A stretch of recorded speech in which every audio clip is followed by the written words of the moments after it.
This is Houligans Alley from Fine Scale Miniatures.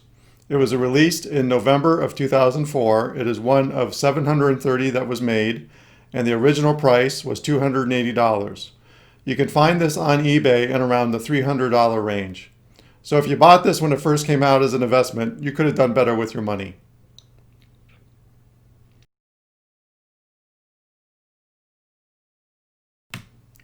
Although there is nothing particularly complicated in this kit, it's a bit of a beast of a kit, and it would seem like a build that was never going to end. It's basically 3 buildings, but there are 6 additional structures that are distributed across each of the buildings, such as sheds and the rooftop shed, things like that. So effectively you're building 9 buildings. So that's 9 sets of windows, 9 different types of roofs, 9 sets of trim, etc. So it's a bit tedious. The kit is shown as a diorama, and the instructions tell you how to build the diorama with all the measurements, and it includes some pieces for the diorama such as sidewalks and lampposts. But you don't have to do that. You can just build the 3 buildings separately, and there's nothing about the 3 buildings that makes them have to go together. You can just have 3 individual buildings on your layout. Furthermore, only one of the 3 buildings has to be adjacent to track. The other 2, you can put them anywhere. Also, the instructions take you through each building one at a time, so you can build one building, put the kit away for a while, come back later, build another building, and continue on like that. This kit has a lot of windows. Some are plastic and some are cast metal. It also includes the usual high quality metal castings that you can expect from a Fine Scale Miniatures kit. I'm not really sure I would recommend this kit. I think Fine Scale Miniatures has some other kits that are more interesting and less difficult to build. But if you have this kit, go ahead, give it a shot. It does have some interesting buildings, and you don't have to put in all the details. There aren't really going to be a lot of tips for this video. It's really just going to be a quick tour over what it takes to build this kit. Pretty much all of the techniques I use have been covered in more detail in previous videos, so I really didn't want to get repetitive.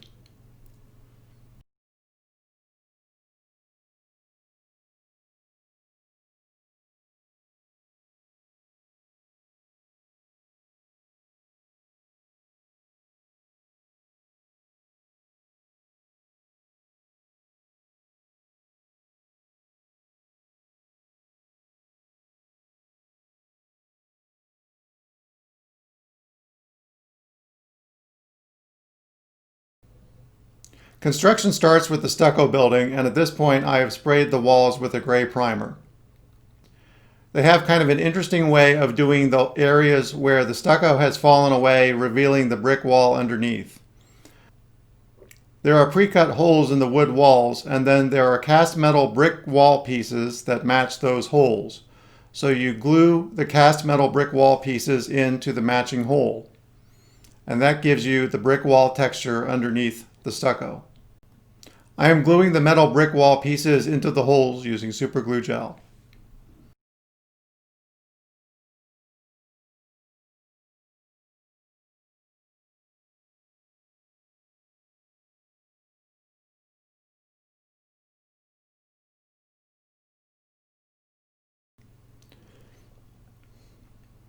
I filled in the gaps around the brick wall sections using this Vallejo sand texture.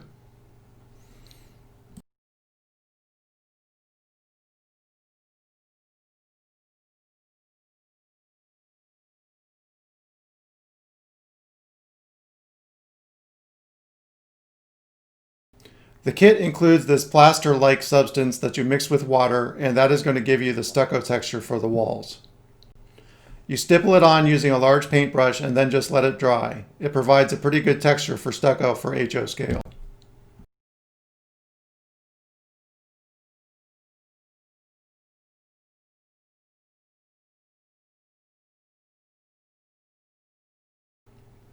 I tried a couple different shades of yellow for the stucco building, and I think I just finally decided on Tamiya Buff.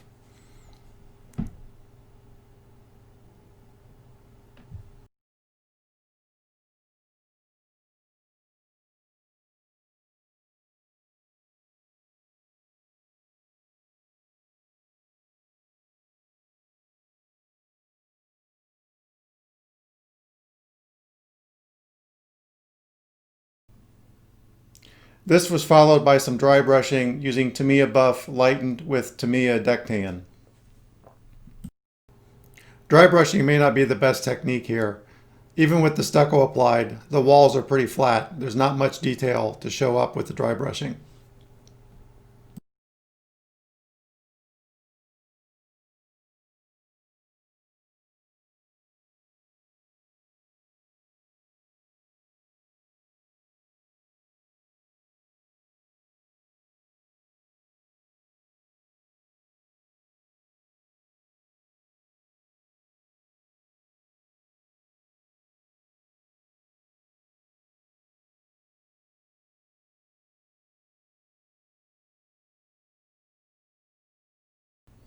While waiting for the paint to dry, I decided to move on to the water tank. This starts with a large wooden dowel that comes with the kit, and then you cover it with some pre-cut strips of lumber. You will want to use a T-square to draw some vertical lines to make sure that you keep the lumber straight and vertical. I think on this kit you want to do as much work as you can on the individual walls before you put the walls together. Here I've already put in the windows and done a lot of the weathering, and now I'm applying some trim at the top near the roof.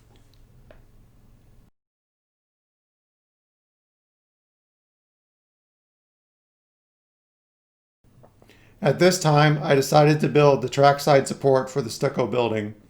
This is done by assembling lumber over a diagram provided with the kit. This is pretty straightforward and is a common feature of a lot of fine-scale miniatures kits.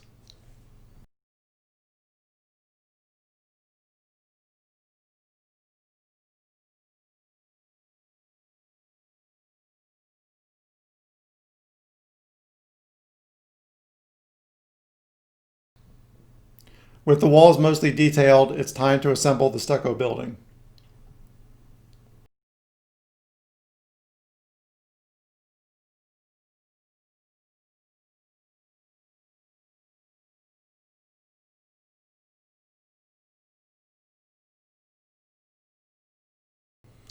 One of the challenges with the stucco building is dealing with the cracks where the walls are joined. I mixed up some of the plaster-like substance that came with the kit and I'm filling in the cracks. Then I'm going to have to repaint to cover up the plaster.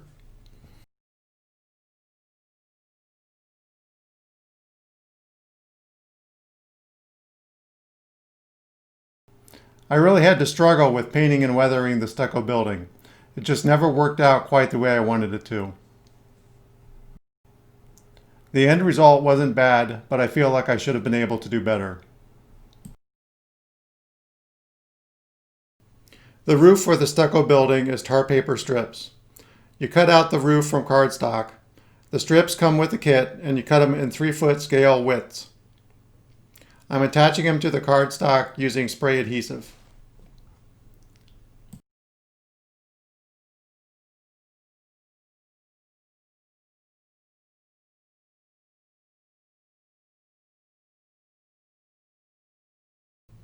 As I said, there are about 6 additional structures that are used across the 3 buildings.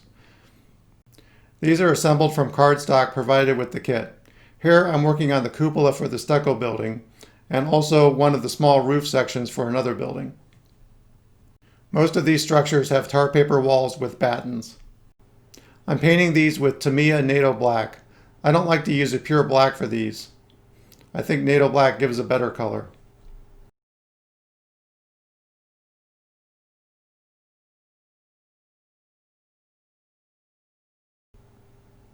Now I'm painting the battens and doing a little bit of brown dry brushing on the walls. I have a lot of trouble painting tar paper walls and roofs. I just never see it around here, so I don't really know what it looks like.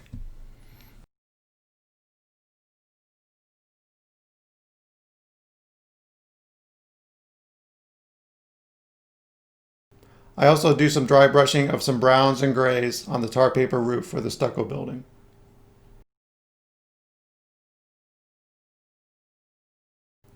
At this point, I'm not really following the order in the instructions. So here I've started work on the fish building, and this is a shingled roof. He gives you rolls of shingles. You get them wet and glue them to the cardboard stock that comes with the kit. I like to use a sponge to get the shingles wet.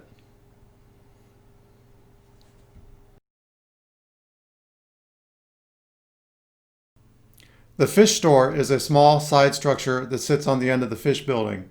It has shingles on the walls, so I'm doing that here.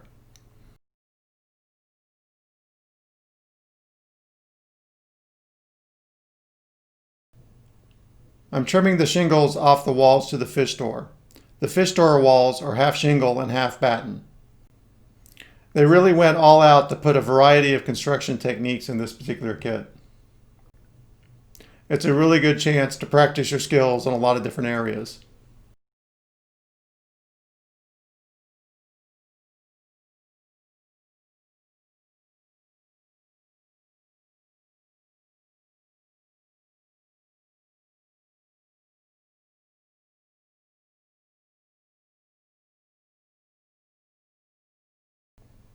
They give you strips of corrugated sheet metal for the roofing. I cut those to the correct width using a chopper.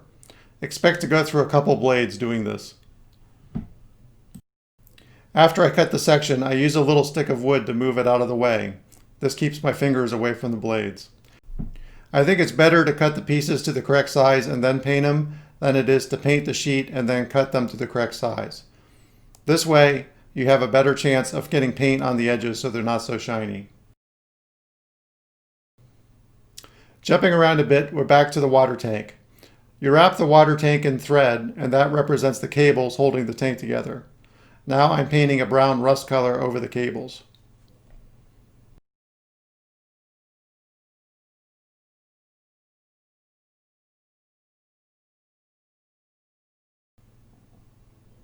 Now it's time to work on the fish building.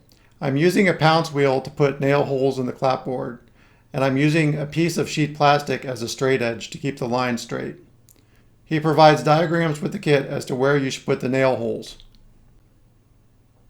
You can buy a pounce wheel on eBay for around $10 or $15. You generally want to get the smallest size you can. I think this one's a 1/4 inch. I only recently started using these, and I really think it enhances the appearance of the buildings. Here I'm working on the walls for the flat top building, which also has clapboard siding. I wanted to make this building look dilapidated, so I cut away some of the wall, and I'm putting in studs. I'm going to make it look like the clapboard has fallen away, revealing the studs in the inside of the wall. This is something I commonly see in old barns and houses.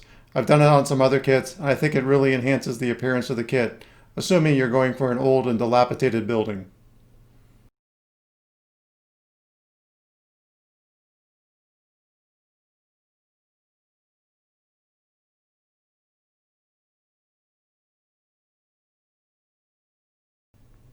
Now I add some scale lumber over the studs to represent the inside of the wall.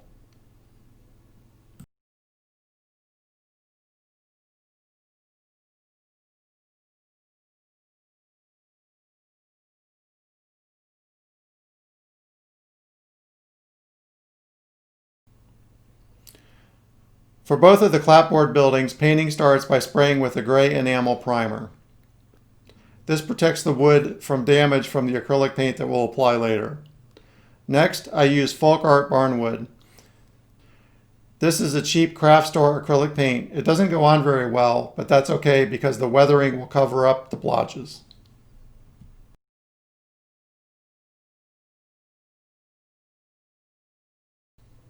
Next, the walls get a wash of Vallejo dark gray wash.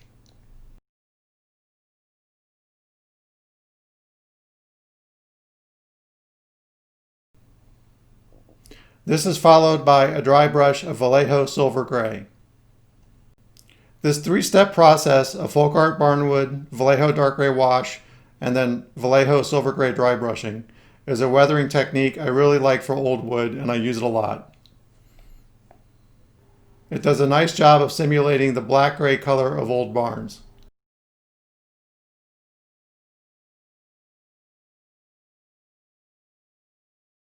For the fish building, the main building color is folk art butter pecan, and I'm applying that with a sponge.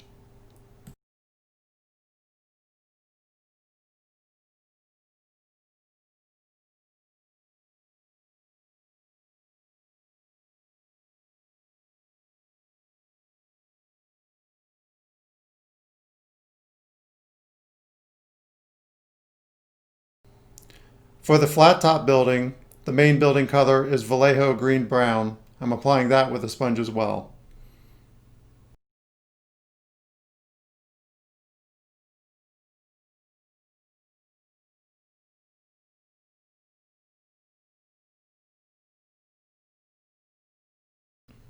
I added a sign to the wall of the flat top building, and I think it came from a downtown deco kit. Now it's time to assemble the walls. Some of the windows have blinds that are just made from brown construction paper. Other windows have curtains that I printed out from pictures of curtains on the internet. The home furnishing site wayfair.com is a good source for pictures of curtains. I download the pictures, I resize them smaller, and then I just paste them into a Word doc and print them out on a color printer. I painted the interior of the building black so that when you look in the windows you can't see anything.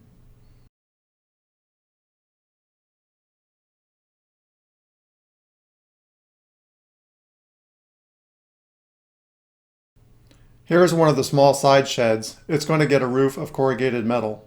That starts with a cardboard roof that you cut from the template they provide. For these cardboard roof pieces, it's always a good idea to spray paint the underside black before you attach it to the building. With the fish building assembled and the roof applied, it's time to apply some trim around the roof. For the trim pieces, I start by painting them gray, sometimes using gray paint or sometimes using a gray house stain, and then I apply the trim color using a sponge.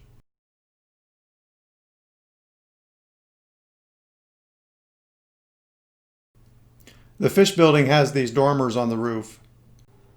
It's a little bit tricky to clamp the roof piece onto the dormer wall. I was able to make it work with 1-2-3 blocks.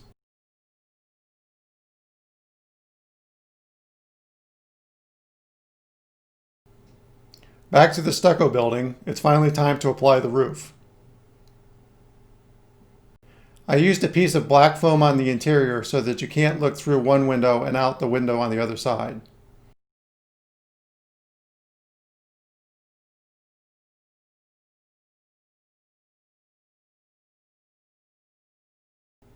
This is the roof for the flat top building. It's supposed to get covered with sand that they provide with the kit. I'm using green frog tape to mask off the areas where the roof staircase shed will be and also some of the other roof details. I don't want to apply sand in those areas. To apply the sand, I just spread white glue all over the top of the roof. Then I just sprinkle on the sand and let it dry.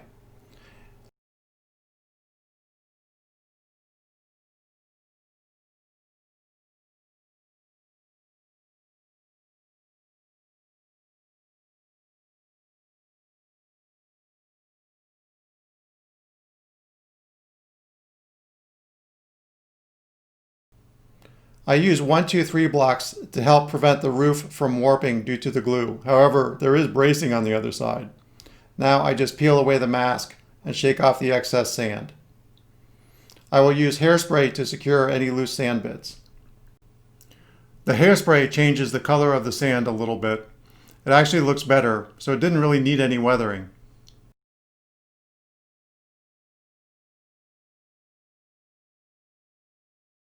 Here I attach the dormers to the roof of the fish building. I will add strips of paper to fill in the seams and also at the folds in the roof.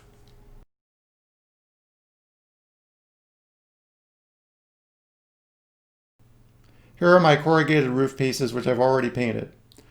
I started with an enamel spray paint that was a red-brown color.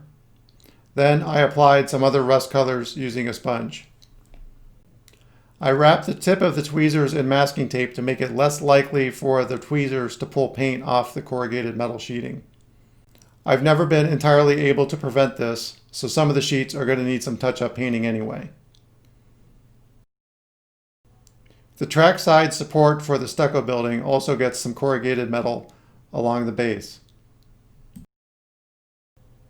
Here I am assembling a little walkway that goes along the front roof of the flat top building.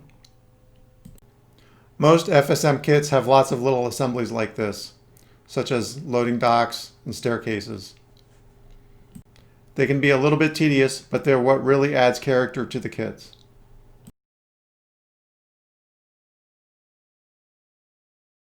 For the shingled roof of the fish building, I first painted it a medium gray, and then I gave it a wash of Vallejo dark gray wash. Now I am dry brushing with a medium gray kind of mixed with Vallejo silver gray to lighten it up a little bit. After this, I will use an airbrush to spray on some brown and sand colors. This is the staircase for the side of the flat top building. It's always a little bit tricky to attach the handrail assembly to the staircase. This is how I did it. I'm using super glue gel. This is the trackside support for the stucco building. The base is covered in sheets of corrugated metal. However, I only painted one side of the corrugated metal, so the inside is shiny metal still. So I'm just painting over that as best as I can with a gray paint. It won't be very visible, but I think if I left it shiny metal, that would be noticeable. Here I am adding the dust collector to the roof of the stucco building. This is a cast metal assembly which I've already painted.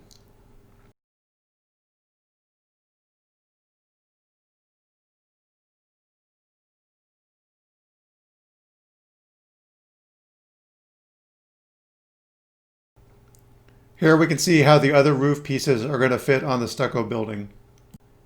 We're getting near the end and I just need to add final details. This kit has about 7 canopies over the various doors if you use them all. I didn't use all of them, but I used most of them. Here I am attaching one over the rear door of the flat top building. I use a makeup sponge to support the canopy as I add the supports. The kit comes with a variety of posters. I added some of those to the wall, and I also added some posters from previous kits I have built. On one of the windows, I covered it with a piece of cardboard painted to look like old plywood. I wanted it to look like the window had been boarded up.